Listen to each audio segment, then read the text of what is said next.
అనేక సమస్యలు గుండా వెళ్తూ ఉన్నాం. అందరికీ అన్నీ కూడా ఇక్కడ లేవు. ఏదో ఒక సమస్య మనకు ఉంటూ ఉన్నదండి కదా.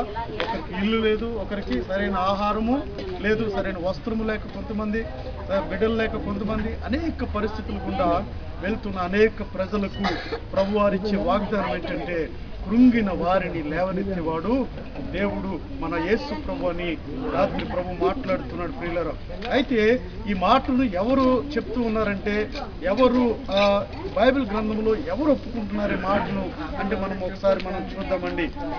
ఒక భక్తుడు ఉంటూ ఉన్నాడు. యోబు గ్రంథం 5వ అధ్యాయము 18వ వచనం చదువుదాం. యోబు గ్రంథం 5వ అధ్యాయం 18వ వచనం. ఆయన గాయపరిచి గాయమును కట్టును, ఆయన గాయము చేయును, ఆయన చేతులే స్వస్థపరచును. 6 బాధల్లో నుండి 7 బాధలు కలిగినను ఏ కీడును నీకు తగులదు. హల్లెలూయా, హల్లెలూయా. చాలండి. ఇక్కడ అంటున్నాడు కదా, నీకు ఎటువంటి పరిస్థితి కలిగినను పరిస్థితిని బట్టి కృంగిపోవడానికి వీలు లేదు అని చెప్తూ ఉన్నాడు ప్రభువారు. కృంగిన వారిని లేవనెత్తువాడు ఆయనే. నీ కష్టము నుంచి బయట పడవేయవాడు ఆయనే. నీ ఇబ్బందుల నుంచి బయటకు తీసుకొచ్చేవాడు ఆయనే. నీకు ఆహారం ఇచ్చి పోషించువాడు ఆయనే. నీకు వస్త్రము లేకపోతే వస్త్రము ఇచ్చేవాడు ఆయనే. నీ గృహమును కట్టువాడు ఆయనని యోబు భక్తుడు చెప్తా ఉన్నాడండి. ఆయన అంటున్నాడు కదా, ఆయన గాయమును చేసి మాన్పువాడు ఆయనే అని చెప్తా ఉన్నాడు. ఇక్కడ అంటూ ఉన్నాడు, 6 బాధల్లో నుండి ఆయన నిన్ను విడిపించును, 7 బాధలు కలిగినను నీకు ఏ కీడును కూడా తగలదని ఎవరు చెప్తూ ఉన్నారండి? యోబు భక్తుడు మాట్లాడుతున్నాడు ప్రియులరా. ఈయన సాధారణమైన వ్యక్తి కాదు. యోబు భక్తుడు అంటే సాధారణమైన వ్యక్తి కాదు.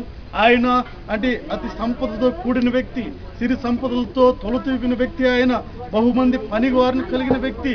ఆయనకున్న ఆస్తి ఆ ప్రాంతంలో ఎవరికి కూడా లేదండి, యోబుకున్నంత ఆస్తి.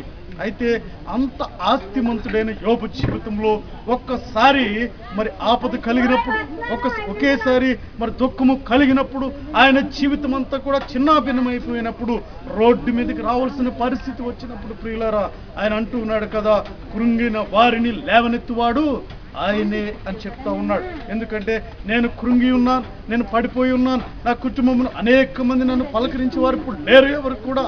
ఎందుకంటే నేను ఉన్నతమైన స్థితిలో ఉన్నప్పుడు అనేక మంది వచ్చి నన్ను పలకరిస్తూ ఉండేవారు. నేను బహు డబ్బు కలిగి ఉన్నప్పుడు, సంపదలు కలిగి ఉన్నప్పుడు అనేక మంది వచ్చి నాతో సహవాసం చేస్తుండేవారు, అందరూ పలకరిస్తూ ఉండేవారు. అయితే ఇప్పుడు ఎవరు కూడా నా దగ్గర రావట్లేదు. అయితే నా సజీవుడైన ప్రభువు నాతో మాట్లాడేవాడు, ఆయన మాత్రమే నన్ను సేద తీర్చువాడని దేవుణ్ణి ఒప్పుకుంటూ ఉన్నాడు. ఆయన మాత్రమే నా పరిస్థితులను చక్కబెట్టువాడని యోబు భక్తుడు చెప్తూ ఉన్నాడండి. రాత్రి ప్రియులారా, ఇక్కడ కూడి ఉన్న ప్రతి ఒక్కరి జీవితంలో ఏదో ఒక కీడు చోటు చేసుకుని ఉంటుంది, ఏదో ఒక సమస్య ఉండే ఉంటుంది తప్పనిసరిగా. ఏ సమస్య లేకుండా ఈ లోకంలో ఎవరు కూడా మనం లేమండి. అయితే ఆ యోబు భక్తుడు అంటూ ఉన్నాడు కదా, పరిస్థితిని బట్టి నువ్వు కృంగిపోవడానికి వీల్లేదు. నువ్వు కృంగిని వారిని లేవనెత్తువాడు ఆయనే, నీ పరిస్థితిని చక్కబెట్టువాడు ఆయనే. ఎందుకంటే నన్ను బలపరచు యెహోవా అనగా నన్ను బలపరచు యేసు ప్రభువు నాతో ఉన్న దేవుడు నిన్ను కూడా బలపరుస్తాడని అది యోబు భక్తుడు చెప్తా ఉన్నాడండి. అంటూ ఉన్నాడు కదా, 6 బాధల్లో నుండి ఆయన నిన్ను విడిపించును, 7 బాధలు కలిగినను ఏ కీడు కూడా నీకు సంభవించదు. ఎప్పుడో నీకు తెలుసా, నువ్వు దేవుని కుమారుడిగా కుమార్తెగా ఉన్నప్పుడు, యేసు ప్రభువు నువ్వు సొంత రక్షకునిగా అంగీకరించినప్పుడు, విశ్వాసంలో సాగిపోతూ ఉన్నప్పుడు, రక్షణ మారు మనసు పొంది నువ్వు దేవుని నమ్ముకున్నప్పుడు, ఆయన మీద మాత్రమే నువ్వు ఆధారపడినప్పుడు మాత్రమే ప్రియులారా 6 బాధల్ని కలిగి ఉండొచ్చు. ఒకవేళ 7వ బాధ కలిగినను కూడా ఎటువంటి కీడు నాకు సంభవించదని యోబు భక్తుడు చెప్తూ ఉన్నాడు. ఆయన ఎక్స్పీరియన్స్ తో చెప్తా ఉన్నాడండి. ఆయన ఎందుకు ఎక్స్పీరియన్స్ అంటే, ఆయన జీవితంలో పడుతున్న కష్టాలన్నింటిని బట్టి, ఎటువంటి కష్టము కలిగినప్పటికీ కూడా, ఎటువంటి ఆపదలో ఉన్నప్పటికీ కూడా, ఇంత కష్టంలో కూడా యోబు భక్తుడు దేవుణ్ణి స్తుతిస్తూ ఉన్నాడు ప్రియులారా. ఎందుకంటే ఆయనే ఇచ్చాడు సమస్తమును, ఆయనే తీసుకున్నాడు కదా, ఇది అంతా కూడా ఆయనదే కదా, నేనేమి సంపాదించలేదు. భూలోకం మీదకి వచ్చేటప్పుడు తల్లి గర్భంలో నుంచి నేను ఎలా వచ్చానో అదే రీతిగా నేను ఉన్నాను ఇప్పుడు. అయితే దేవునికి స్తుతి కలుగునుగా కానీ దేవుణ్ణి స్తుతిస్తూ ఉన్నాడు యోబు భక్తుడు. ప్రియులారా, ఇక్కడ కూడి ఉన్న ప్రతి ఒక్కరు కూడా ఏ ఒక్కరు కూడా కృంగిపోవడానికి వీల్లేదు. నీకున్న సమస్యను బట్టి, నీకున్న ఇబ్బందిని బట్టి, నీ కుటుంబంలో ఉన్న సమస్యలను బట్టి, నీకున్న వేదనను బట్టి నువ్వు ఇబ్బంది పడడానికి వీల్లేదు. కానీ యేసు ప్రభు వైపు చూసినట్లయితే ఆయన సమస్తమును కూడా చక్కదిద్దువాడు ఆయనే. ఆయన ప్రభు అంటూ ఉన్నాడు. ఆయనకి చేతగానిదంటూ ఏది కూడా లేదండి. ఆయనకి సమస్తమును కూడా సాధ్యమైనకి. కాబట్టి యేసు ప్రభు వైపు మనం చూడాలి. ఎందుకంటే మనుషులను మనం ఆశ్రయించుట కంటే దేవుణ్ణి ఆశ్రయించుట మేలు. ఎందుకంటే ఈ లోకంలో ఉన్న మనుషులు మాట ఇస్తారు కానీ ప్రియులారా వారి మాటను నెరవేర్చలేరు. కాబట్టి దేవుని వైపు మనం చూడాలి. దేవుని వైపు చూస్తున్నాడు యోబు భక్తుడు. ఎంతో మంది బంధువులు ఉన్నారు ఆయనకి. ఆయన డబ్బుతో ఉన్నప్పుడు, సంపదలు ఉన్నప్పుడు, బిల్డింగ్స్ ఉన్నప్పుడు అందరూ కూడా వచ్చారండి. ఈ లోకంలో మనం చూస్తూ ఉంటాం కదా, మన దగ్గర డబ్బు ఉన్నప్పుడు, మరి సిరి సంపదలు ఉన్నప్పుడు, మంచి గృహము ఉన్నప్పుడు అనేక వందల మంది వస్తుంటారు మన ఇంటికి కదండి. వచ్చి వెళ్ళిపోతూ ఉంటారు. మన దగ్గర ఎక్కువ డబ్బు ఉన్నప్పుడు వచ్చి తిని వెళ్తూ ఉంటారు. మన పిలవకుండానే వస్తుంటారు. వారు పిలవకుండానే వచ్చి మనతో మాట్లాడుతూ ఉంటారు. మనం మాట్లాడకుండానే వారు మన దగ్గరికి స్నేహం చేయాలని ఆశపడుతూ ఉంటారండి.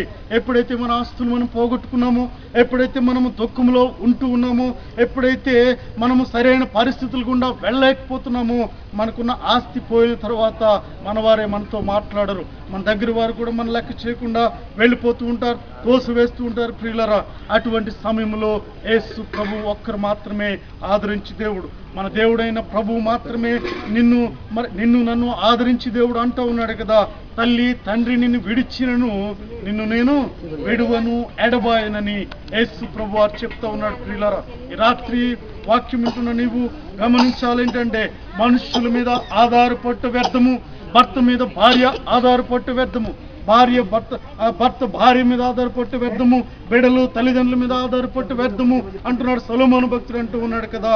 ఈ లోకంలో జరుగు ప్రతి ఒక్కటి కూడా వ్యర్థము వ్యర్థము వ్యర్థము అని చెప్తూ ఉన్నాడండి. సూర్యుని క్రింద జరుగు ప్రతి ఒక్కటి కూడా వ్యర్థము అని చెప్తా ఉన్నాడు. ఎందుకంటే ప్రభువును చూస్తూ ఉన్నాడు ఆయన. ఈ లోకంలో జరిగే ప్రతి ఒక్క సమస్యను, ప్రతి ఒక్క మనుష్యుడిని చూసినప్పుడండి ముందు ఒక మాట, వెనకాల ఒక మాట మాట్లాడే ప్రజలు కదండి. ముందు మనం పొగుడుతూ ఉంటారు, వెనకాల వెళ్ళి వీడా అంటూ ఉంటారు. లేకపోతే ముందు మనల్ని గౌరవిస్తూ ఉంటారు, వెనకాల వెళ్ళి తిడుతూ ఉంటారు. ప్రియులారా, దేవుడు అటువంటి వాడు కాదు. దేవుడు నువ్వు ప్రేమించినా ప్రేమించకపోయినా, నువ్వు ఇచ్చినా ఇవ్వకపోయినా, నువ్వు ప్రార్థించినా ప్రార్థించకపోయినా ఎల్ల వేళలా కాపాడుతున్న దేవుడు మన ప్రభు అయిన యేసుక్రీస్తు. ఆ యేసుక్రీస్తును ఆహ్వానించినట్లయితే, ఆయనను నమ్ముకున్నట్లయితే ఆయన నీ కష్టముల నుంచి బయటకు, నీ ఇబ్బందుల నుంచి బయటకు తీసుకొచ్చే దేవుడు. నువ్వు ఎటువంటి పరిస్థితులు గుండా వెళ్ళినప్పటికీ కూడా, నువ్వు కృంగినప్పటికీ కూడా, నువ్వు అనుకుంటూ ఉన్నావా, అయ్యో నాకు చేత కాదండి, నేను ఇక చేయలేను, నేను వెళ్ళలేనండి, ఈ పని నేను ఇక చేయలేను అని మదన పడుతూ ఉన్నావా? ప్రభు అంటున్నాడు కదా, కృంగిన వారిని లేవనెత్తువాడు ప్రభు అంటూ ఉన్నాడు. ప్రభు మన దగ్గర ఉంటూ ఉన్నాడు. ఆయన కుడి చేతిని నీ హస్తమును పట్టుకుని లేవనెత్తువాడు ఆయనే. అయితే లోకంలో మనుషుల వైపు చూడక దేవుని వైపు మనం చూడాలి. దేవుని వైపు ఎప్పుడైతే మనం చూస్తుంటామో ఆయనని అంటూ ఉన్నాడు కదా, 6 బాధల్లో నుండి ఆయన నిన్ను విడిపిస్తాను అంటున్నాడు.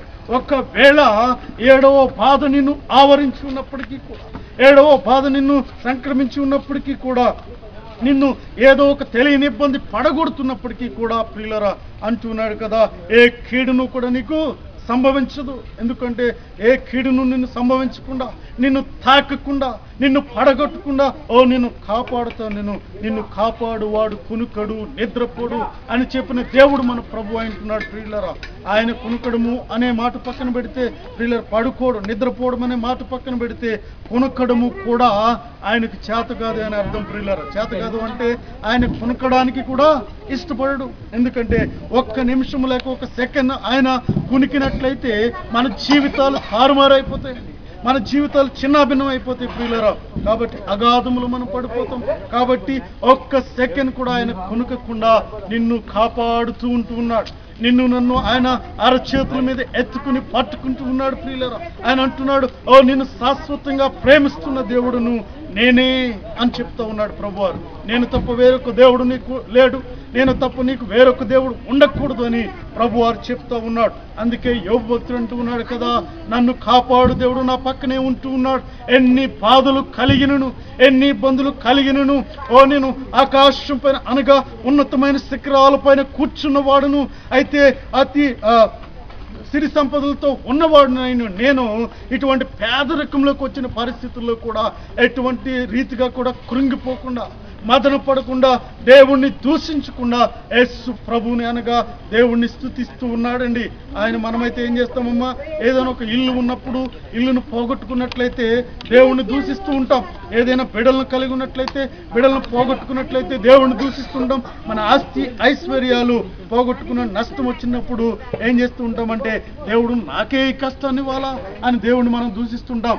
యోబు భక్తుడు అంటూ ఉన్నాడు కదా, ఎన్ని ఇబ్బందుల్లో ఉన్నప్పటికీ కూడా ఆయన భూమి మీద కూర్చుని, బూడిదలో కూర్చుని, చిల్ల పెంకుతో గోక్కుంటూ ఆయన వేదన పడుతూ అంటూ ఉన్నాడు కదా, 6 బాధలు నుండి ఆయన నిన్ను విడిపించును, 7 బాధలు కలిగినను నీకు ఏ కీడును కూడా సంభవించదు అని చెప్తున్నాడు. గొప్ప విశ్వాసం కలిగి ఉంటున్నాడు ప్రియులరా. యోబుకు కలిగిన విశ్వాసము నీవు నేను కూడా కలిగి ఉండాలి. ఎందుకంటే కొన్నిసార్లు ఇబ్బందులు ఇవన్నీ కూడా వస్తుండొచ్చు. అందుకే పైన భాగంలో అంటున్నాడు కదా, ఆయన అంటండి గాయపరిచి గాయమును కట్టును, ఆయన గాయమును చేయును, ఆయన చేతులే స్వస్థపరచును అంటూ ఉన్నాడు. ఎందుకండి ఆయన గాయము చేయకపోతే నీవు దేవుని దగ్గరికి రావని ఒక్కొక్కసారి గాయమును చేస్తూ ఉంటాడు. ఆయన ఒక్కొక్కసారి ముళ్ళను గుచ్చుతూ ఉంటాడు, ఒక్కొక్కసారి ఇబ్బందిని కలుగజేస్తూ ఉంటాడు, ఒక్కొక్కసారి నీ గృహంలో సరైన ఆహారము లేక నీకు చేస్తూ ఉంటాడు, ఒక్కొక్కసారి నీకు వస్త్రములోకి చేస్తూ ఉంటాడు. ప్రియులారా, ఎందుకో నీకు తెలుసా, మరి దేవుని దగ్గరికి వెళ్లకుండా మరి దూరంగా ఉంటున్న నీ జీవితాన్ని చూసి మరి ఆయనే నీకు కొరతలు రప్పిస్తూ ఉంటాడు. అంటే కుటుంబంలో నెమ్మది లేని పరిస్థితిని రప్పిస్తూ ఉంటాడు. ఎందుకంటే దేవుని దగ్గర నువ్వు రావాలని, ఆయన మాత్రమే నిన్ను ఆదరించు దేవుడని నువ్వు తెలుసుకోవాలని. ప్రియులారా, గాయమును చేయువాడు ఆయనే, ఆ గాయమును మరలా మాన్పువాడు కూడా ఆయనే అని మరి యోబు భక్తుడు చెప్తా ఉన్నాడండి. ఎంత గొప్ప దేవుడు ప్రియులారా మన దేవుడు. మన యేసు ప్రభు నమ్ముకుని ఉన్నాం. నువ్వు ఎటువంటి పరిస్థితుల్లో ఉన్నప్పటికీ కూడా, ఎటువంటి జీవనంలో ఉన్నప్పటికీ కూడా, నీ కుటుంబ పరిస్థితులు ఏమాత్రం కూడా సహకరించిన పరిస్థితుల్లో ఉన్నప్పుడు ప్రభు వైపు చూడాలి ప్రియులారా, దేవుని వైపు చూడాలి తప్పించి మనుషుల వైపుకి వెళ్తే, మనుషుల దగ్గరికి వెళ్తే వారు మనకు సహాయం చేయలేని పరిస్థితుల్లో ఉంటారండి. మనుషులు మన సమస్యలన్నీ కూడా తీర్చలేరు. ఒక్కొక్క సమస్య మాత్రమే మనుషులు తీర్చగలరు. దేవుడైతే ప్రతి ఒక్క సమస్యను కూడా తీర్చగల సమర్థుడు అయి ఉంటున్నాడు. యోబు గ్రంథం 8వ అధ్యాయము 5వ వచనాన్ని చదవండి. 8:5. నీవు జాగ్రత్తగా దేవుణ్ణి వెతికిన ఎడల సర్వశక్తుడగు దేవుని బతిమాలుకొని ఎడల నీవు పవిత్రుడవై యథార్థవంతుడవైన ఎడల నిశ్చయముగా ఆయన నీ యందు శ్రద్ధ నిలిపి నీ నీతికి తగినట్టుగా నీ నివాస స్థలమును హల్లెలూయా అంటూ ఉన్నాడండి ప్రభువారు. అంటూ ఉన్నాడు ఇక్కడ యోబు భక్తుడు, స్నేహితుడు మాట్లాడుతున్నాడు. ప్రియులారు, యోబు గారితో మాట్లాడుతున్న మాటలను మనం జాగ్రత్తగా గమనిద్దాం.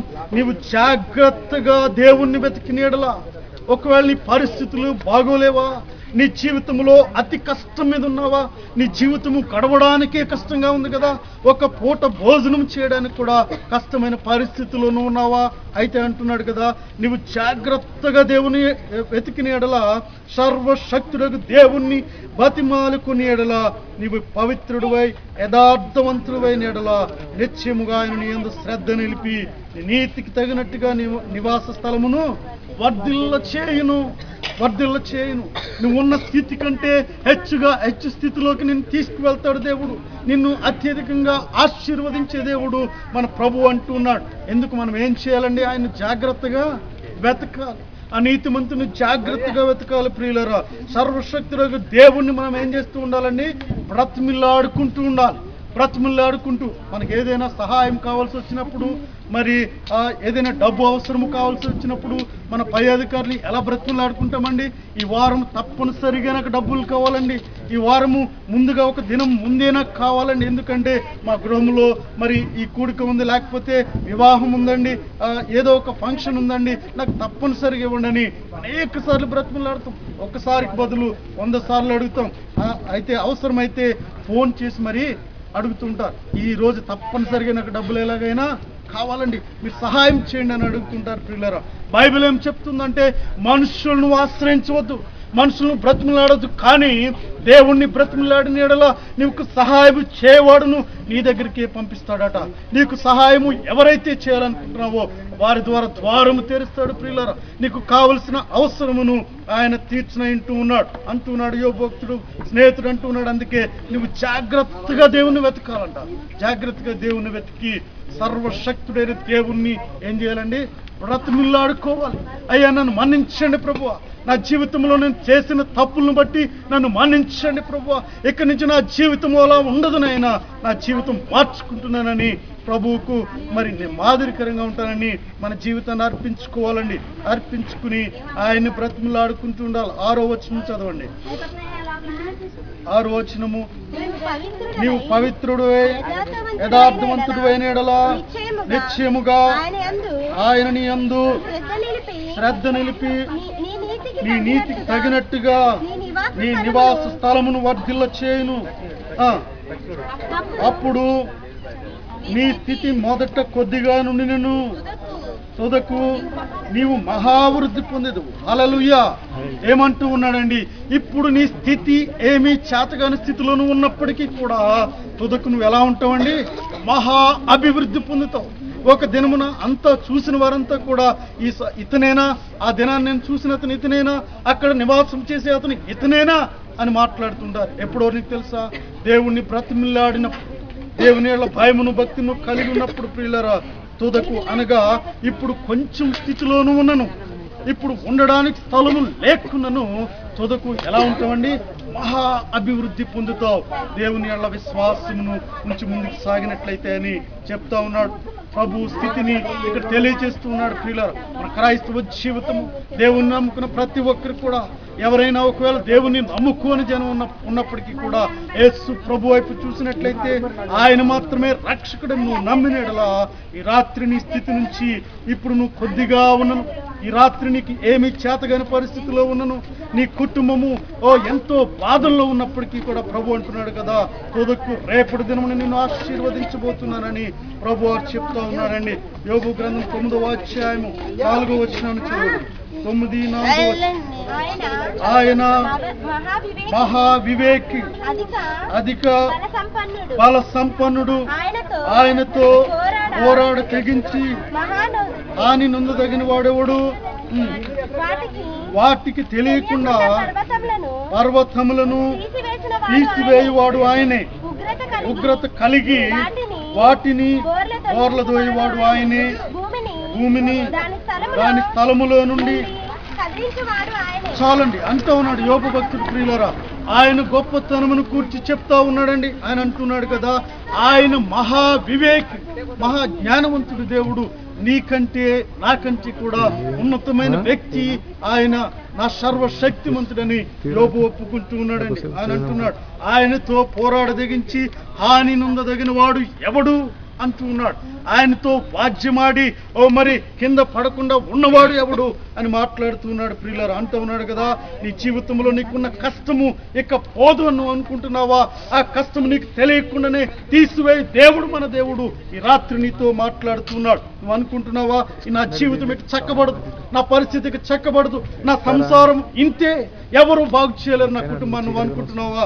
పరిశుద్ధాత్మ దేవుడు నీతో అంటున్నాడు కదా, అంటున్నాడు వాటికి తెలియకుండా పర్వతములను తీయవాడు ఆయనే, అనగా పర్వత శిఖరములను తొలగించువాడు ఆయన, వాటికి కూడా తెలియకుండా వాటిని జరుపువాడు ఆయన అంటండి. ఆయన ఎంత గొప్ప దేవుడు ప్రియులరా! భూమిని దాని స్థలములో నుండి భూమిని జరుపువాడు ఆయనే అని చెప్తూ ఉన్నాడు. ఆయన గొప్ప దేవుడు. నీకున్న సమస్య ఏమాత్రం కూడా ఇది కాదు ఆయనకి. ఎందుకంటే చాలా చిన్న సమస్య అనేది. నీకు ఎటువంటి సమస్య ఉన్నప్పటికీ కూడా ఈ సమస్యలన్నీ కూడా అండి దేవుని మీద నువ్వు ఆధారపడినట్లయితే ఈ రాత్రి ఆయన నమ్ముకున్నట్లయితే యేసు ప్రభుని సొంత రక్షకునిగా నువ్వు స్వీకరించినట్లయితే ఈ రాత్రి ప్రభు నీతో మాట్లాడుతూ ఉన్నాడు కదా. నువ్వు ఎటువంటి సమస్యలోనైనా ఉండు, నీకున్న వ్యాధి బాధలు ఎటువంటిదైనా అయినప్పటికీ కూడా నీకుంటే మరి యావిగేషన్స్ ఎలాంటి అలవాట్లు ఎటువంటి అలవాట్లు ఉన్నప్పటికీ కూడా అలవాట్ల నుంచి తప్పుకోలేకపోతూ ఉన్నావా, నువ్వు మానుకోలేకపోతున్నావు, నీ అలవాట్ల నుంచి బయటపడలేకపోతున్నావా? యేసు ప్రభు వైపు చూడు. అయ్యా నేను అలవాట్లను మానుకోలేకపోతున్నాను ప్రభువా, నా డబ్బంతా కూడా నేను వృధా చేసుకుంటూ ఉన్నా, నా కుటుంబాన్ని నేను పోషించలేకపోతున్నాను, ఈ భయంకరమైన అలవాటును బట్టి నా భార్య నేను హింసిస్తూ ఉన్నాను, నా బిడ్డలు నేను హింసిస్తూ ఉన్నాను, అయ్యో నా భర్త నేను బాధ పెడుతున్నానని తెలుసుకుని ప్రభువు దగ్గరికి వచ్చినట్లయితే ఆయన అంటూ ఉన్నాడు కదా, ఆయన వాటికి తెలియకుండానే పర్వతములను కదిలించేవాడు ఆయనే అని ప్రభు చెప్తా ఉన్నాడండి. యోబు భక్తుడు చెప్తా ఉన్నాడు, సర్వశక్తిమంతుడు ఆయన నా జీవితంలో ఎన్నో సార్లు నాకు సంతోషాన్ని ఇస్తూ ఉన్నాడు. ఎందుకంటే డబ్బు ఉన్నప్పుడు నేను సంతోషంగా లేను, కానీ ఇప్పుడు కూడా సంతోషంగానే ఉన్నానని చెప్తా ఉన్నాడండి. డబ్బు ఉంటేనే సంతోషం కాదు, బంగ్లా ఉంటేనే సంతోషం కాదు, కార్లు ఉంటేనే సంతోషం కాదు, కానీ ఓ బూడిదలో కూర్చుని కూడా ప్రభువుని స్తుతిస్తూ ఉన్నాడు. సర్వశక్తిమంతుడు ఆయనే అని చెప్తా ఉన్నాడు. ప్రియులారా, యోబు భక్తుడు మరలా అంటూ ఉన్నాడు కదండి. ఆ యోబు 13:15 వచనము చదువుదాం. 13:15.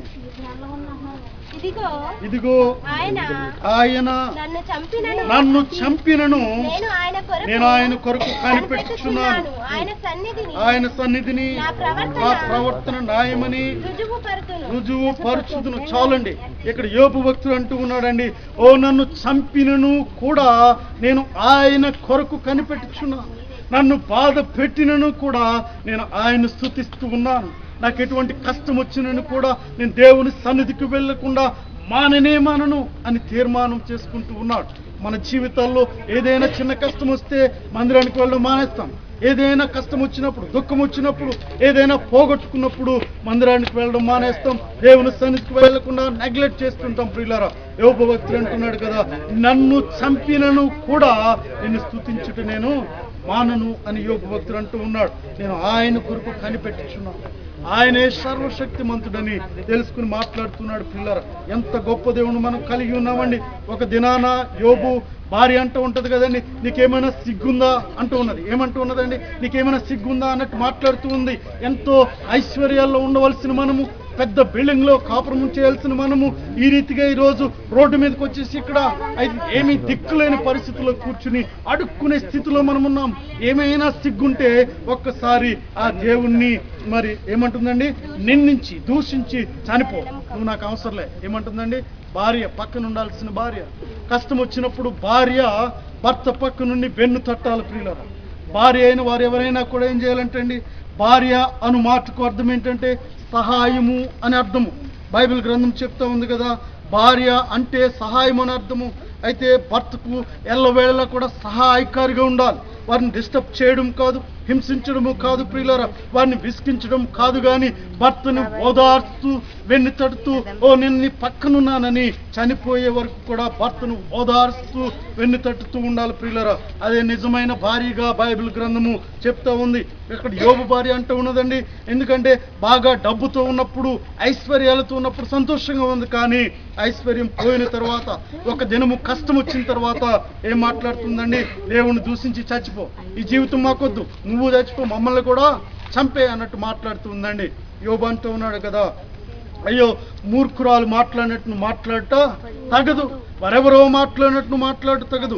ఎందుకంటే మనం ప్రత్యేకించబడిన జనాంగమని మాట్లాడుతూ దేవుడిని స్తుతిస్తూ ఉన్నాడు. దేవుడిచ్చాడు, దేవుడు తీసుకున్నాడని దేవుడిని స్తుతిస్తూ ఉన్నాడు. ప్రియులారా, ఎందుకు ఈ మాట నేను తెలియపరుస్తున్నానంటే, నీవు మంచి ఆహారం తింటున్నప్పుడు ఎంత సంతోషంగా ఉంటున్నావో, మంచి వస్త్రాన్ని కట్టుకుంటున్నప్పుడు ఎంత సంతోషంగా ఉంటున్నావో, భార్య అయిన నీవు ఏమీ లేనప్పుడు కూడా సంతోషంగానే ఉండాలి. ప్రతి దినము కూడా 3 పూటల మంచి ఆహారాన్ని పెడుతూ ఉన్నాడు కదా భర్త.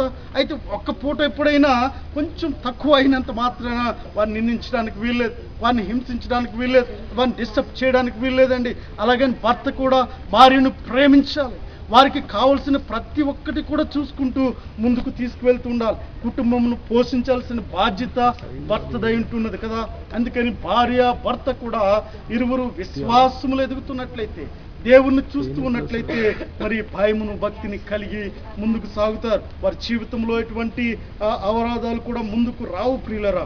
అందుకే యోబు భక్తుడు అంటున్నాడు కదా, ఆయన నన్ను చంపినను నేను ఆయన కొరకు మాత్రమే కనిపెట్టుచున్నాను అంటున్నాడు. యోబు 23:10 చూద్దామండి. చివరిగా 23:10 23:10 నేను నడుచు మార్గము ఆయనకు తెలియను, ఆయన నన్ను శోధించిన తరువాత నేను సువర్ణం వలె కనబడుదును. చాలండి, ఆయన అంటూ ఉన్నాడు యోబు భక్తుడు ప్రియులారా, నా జీవితం ఇప్పుడే బాగుంది. ఎందుకంటే కారులో తిరిగినప్పుడు, బంగ్లాలో ఉన్నప్పుడు, బహుమంది పనివారు ఉన్నప్పుడు, వేల మంది నా దగ్గర పని చేస్తున్నప్పుడు, ఐశ్వర్యాలతో ఉన్నప్పుడు ఉన్న సంతోషం కంటే ఇప్పుడే నేను సంతోషంగా ఉన్నానని యోబు భక్తుడు చెప్తా ఉన్నాడండి. నిజమైన ప్రేమ యేసయ్య నా దగ్గర ఉండి నన్ను కాపాడుతూ ఉన్నాడని ఒప్పుకుంటూ ఉన్నాడు. అంటూ ఉన్నాడు కదా, ఆయన నన్ను శోధించిన తర్వాత నేను సువర్ణం వలె కనబడుదును అంటూ ఉన్నాడు. ఇన్ని కష్టాలు పడిన తర్వాత, ఇబ్బందులు పడిన తర్వాత, ఇబ్బందులు కొలుములో కాలిన తర్వాత ఇప్పుడు నేను ఎలా ఉన్నానంటే బంగారం వలె మార్చబడి ఉన్నాను అని చెప్తా ఉన్నాడు ప్రియులారా. కష్టం వచ్చిందని, ఇబ్బంది వచ్చిందని మరి దుఃఖిస్తూ మరి విశ్వాసం నుంచి తొలగిపోతూ ఉన్నావా? దేవుని మీద ఆ భయము భక్తి లేకుండా విశ్వాసం నుంచి బయటకు వస్తూ ఉన్నావా? కష్టము నష్టము దుఃఖం వచ్చినప్పుడు అంటూ ఉన్నాడు. అందుకే యోబు భక్తుడు 6 బాధల్ని కలిగినా భయపడొద్దు, 7వ బాధ నిన్ను వచ్చి పడద్రోయాలని చూసినప్పుడు కూడా నువ్వు భయపడొద్దు. ఎందుకంటే ఏ కీడును కూడా నీకు సంభవించదు. ఆయన సర్వశక్తిమంతుడు నీ పక్కన నా పక్కన ఉండగా మనకు విరోధి ఎవడు ఈ లోకంలో అని చెప్తా ఉన్నాడు ప్రియులారా. మన కాపాడువాడు కునుకకుండా నిద్రపోకుండా మన ప్రక్కన ఉన్నప్పుడు మనం భయపడడానికి వీల్లేదు. యేసు ప్రభు వైపు మనం చూద్దాం. మనం ఎవరైనా కూడా ఓడించాలంటే యేసు ప్రభువును చూడాలి ప్రియులారా. మన ప్రభువు మన పక్కన ఉండగా మనం ఎవరు కూడా తాకలేరు అనే మాటను మీరు జ్ఞాపకం చేసుకోవాలి. ఈ రాత్రి ఎవరు కూడా మనం ఓడించలేరు, ఎవరు కూడా మనం ముందుకు తోయలేరు. ఎటువంటి అపవాది క్రియలు కూడా మన నాశనం చేయలేవు. రాత్రి పరిశుద్ధాత్మదేవుడు నీతో నాతో కూడా మాట్లాడుచున్నాడు కదా, కృంగిన వారిని లేవనెత్తే దేవుడు ఆయనే, కన్నీటిని తుడిచేవాడు ఆయనే, నీ ఇబ్బందుల నుంచి బయటకు లాగువాడు ఆయనే ప్రియులారా. ఆయన వైపు మనం చూద్దాం. ఈ రాత్రి ప్రత్యేకంగా సహోదరి ఎస్తేర్ కుటుంబంలో ప్రార్థన జరగడానికి దేవుడిచ్చిన కృపను బట్టి మరొకసారి వందనాలు చెల్లిస్తూ ఉన్నాను. ఎందుకంటే సహోదరి అనేక సంవత్సరాలుగా ప్రార్థనా మందిరానికి ఇక్కడ రావడము మేము చూస్తూ ఉన్నాం. అనేక పరిస్థితుల గుండా వెళ్తున్నప్పుడు, అనేక సాక్ష్యాలు చెప్తున్నప్పుడు ఎన్నోసార్లు నేను కదిలించబడ్డాను. ఎన్నోసార్లు రాత్రులు సహోదరు కోసం ప్రార్థన చేయడం కూడా జరిగింది. ఆమె కుటుంబంలో ఉన్న పరిస్థితులను మార్చండి ప్రభువా అని ప్రార్థన చేసినప్పుడు ప్రియులారా, తప్పనిసరిగా ఒక దినాన అంటున్నాడు యోబు భక్తుడు చెప్తున్నప్పుడు, ఈ దినమును ఎలా ఉన్నను తుదకు మహా అభివృద్ధిని పొందుతావని పరిశుద్ధాత్మ దేవుడు ఈ రాత్రి నీతో నాతో మాట్లాడుచున్నాడు. ఎలా ఉన్నప్పటికీ కూడా తుదకు రానున్న దినాల్లో మనము అభివృద్ధి పొందువారుగా ఉంటామని ప్రభువారు మన బలపరుస్తూ ఈ రాత్రి నీతో నాతో కూడా మాట్లాడుచున్నాడు ప్రియులారా. ఈ కొద్ది మాటలను దేవుడు దీవించును గాక. అందరు తల్ల వంచండి, ప్రార్థన చేసుకుందాం. అందరు తల్ల వంచండి.